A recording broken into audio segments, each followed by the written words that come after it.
मित्रों नमस्कार। मैं अमित राम केवट, अतिथि व्याख्याता हिंदी, शासकीय महाविद्यालय लोरमी।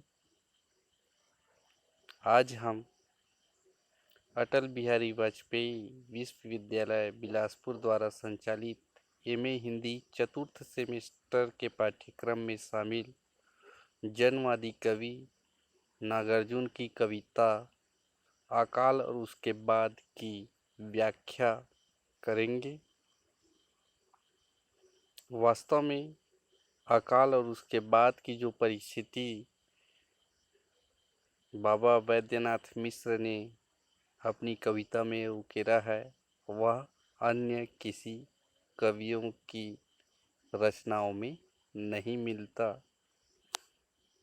आइए देखते हैं नागार्जुन की कविता अकाल और उसके बाद की व्याख्या। कई दिनों तक चूल्हा रोया, चक्की रही उदास। कई दिनों तक कानी कुतिया सोई उसके पास। कई दिनों तक लगी भीत पर छिपकलियों की गश्त। कई दिनों तक चूल्हों की भी हालत रही शिकस्त।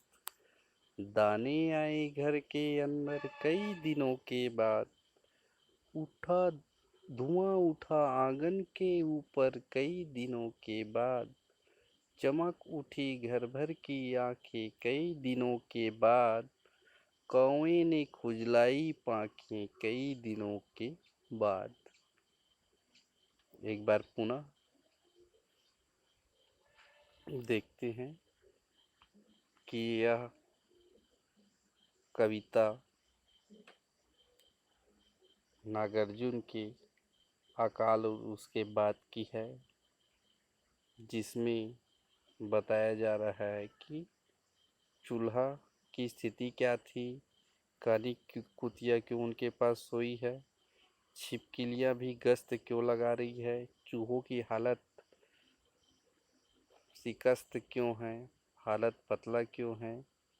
फिर जब ऐसे भीषण अकाल के समय घर में जब दाने आए, मतलब जब राशन की जुगाड़ हो जाती है और जब चूल्हा जलता है, तब सब कैसे सबकी आंखों में एक चमक आ जाती है, ये इस कविता में बताया गया है। तो आइए देखते हैं इनकी विशद व्याख्या।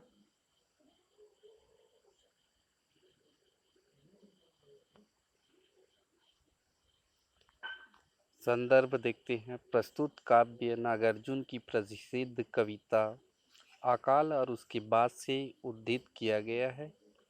नागार्जुन मानवीय संवेदना के विभिन्न पक्षों का काफ़ी अच्छा चित्रण करते हैं।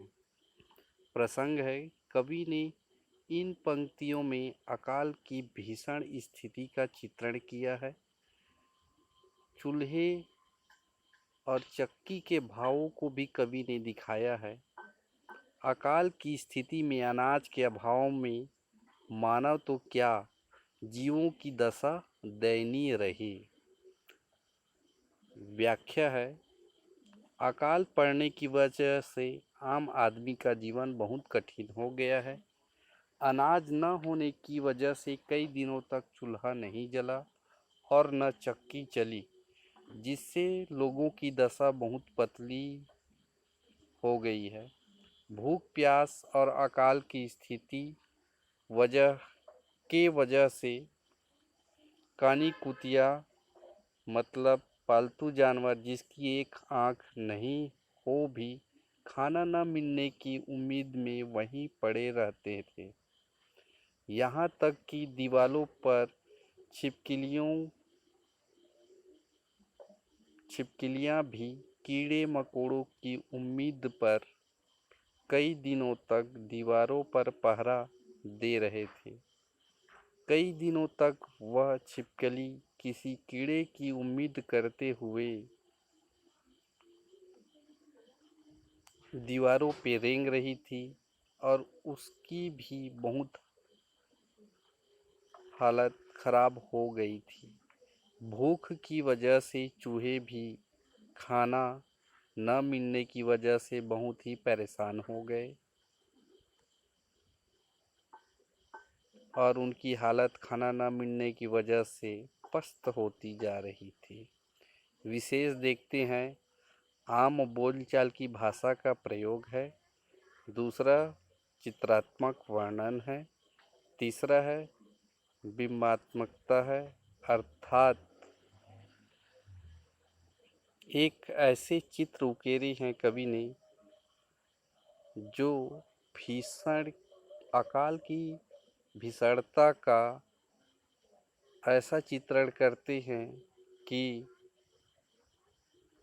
वह पाठकों को पाठकों के हृदय को द्वरित द्रवित कर देता है कि कैसे पालतू जानवर, छिपकली और चूहे भी इस अकाल में ये भी पीड़ित है। न कि सिर्फ मनुष्य वरन पूरे प्रकृति, पूरे वातावरण भी इस भीषण अकाल की भेंट चढ़ चुके हैं। इससे सभी प्रभावित हैं। इसकी विभीषिका को सभी झेल रहे हैं। ऐसे कष्टमय वातावरण का कवि ने यथार्थ चित्रण किए हैं। आगे की पंक्तियां देखते हैं।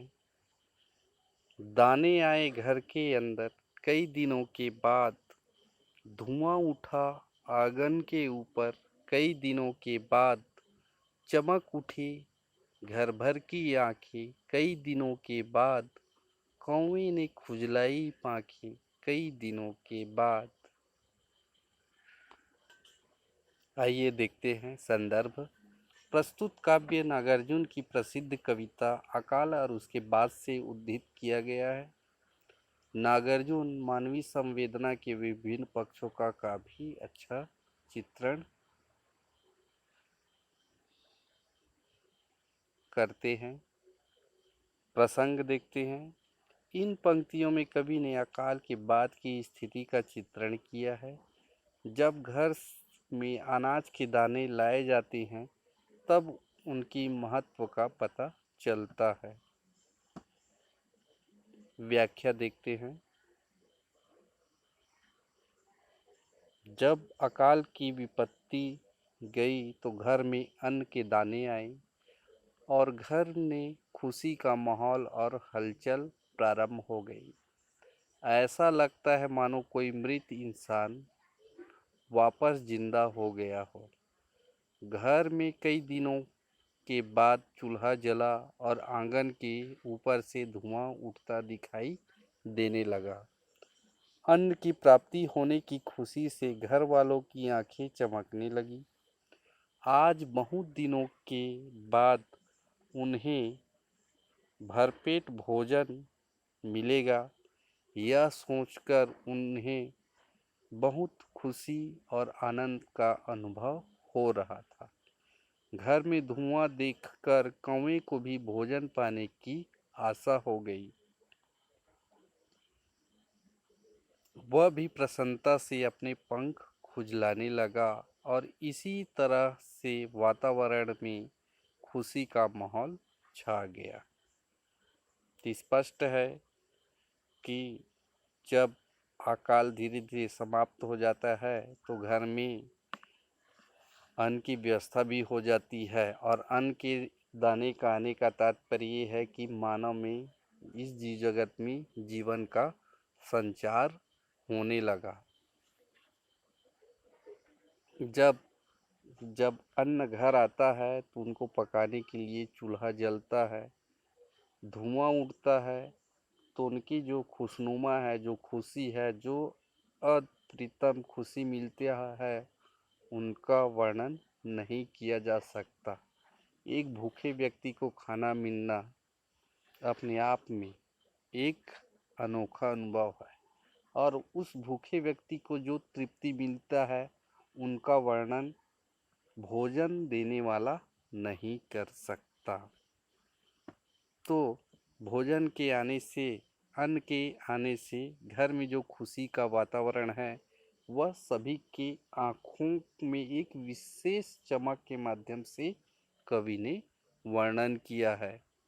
धुआं उठता देखकर जो पास में कौवे रहते थे उनको भी अब ये आस होने लगा कि चलो आज चूल्हा जल रहा है, भोजन पक रहा है।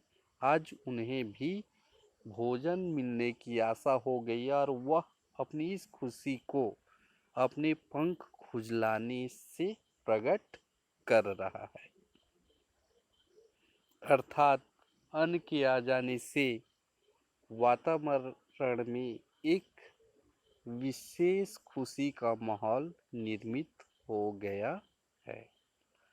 विशेष में देखते हैं भाषा सहज सरल है, बिंबात्मक काव्य शैली है, वर्णनात्मक शैली है, काव्यांश में गेयता है अर्थात गीत के रूप में भी यह कविता की पंक्तियाँ गुनगुनाई जा सकती है।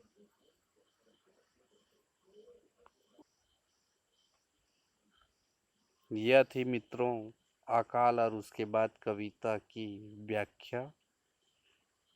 मित्रों नमस्कार, धन्यवाद।